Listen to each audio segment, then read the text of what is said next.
Dans le petit village de Saint-Pierre, où les rues étroites étaient bordées de maisons en pierre et de jardins fleuris, il y avait un musicien mystérieux. Son nom était inconnu, mais son talent était légendaire. Il faisait paraître des albums, pleins de chansons qui semblaient sorties directement de la poésie elle-même. Les gens disaient que les paroles de ces chansons pouvaient vous faire rêver, vous faire pleurer ou vous faire danser. Un jour, un album inédit du musicien apparut dans les rayons d'une petite librairie de Saint-Pierre. L'album s'appelait « Ah, musique » et son couverture était ornée d'une fourmi aux pattes roses et noires, qui semblait marcher sur une pomme.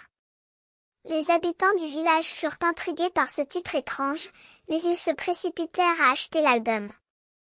Les chansons de l'album étaient comme des fleuves qui coulaient à travers les jardins de leurs esprits. Les paroles étaient poétiques, les mélodies étaient douces et les harmonies étaient sublimes. Les gens écoutaient l'album assis sur les bancs de la place du village, les yeux fermés, les oreilles tendues vers les sons qui les transportaient vers des mondes lointains. Mais il se produisit quelque chose de bizarre. Les fourmis apparurent partout dans le village.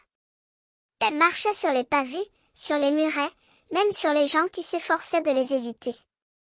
Les habitants de Saint-Pierre s'effrayèrent et se demandèrent si la musique du musicien avait quelque chose à voir avec cette invasion de fourmis. Un soir, un groupe de curieux se rendit au musée où le musicien était censé donner un concert. Mais il n'y avait personne à la scène. Seulement, une fourmi aux pattes roses et noires marchait sur un piano à queue, en jouant une mélodie douce et émouvante.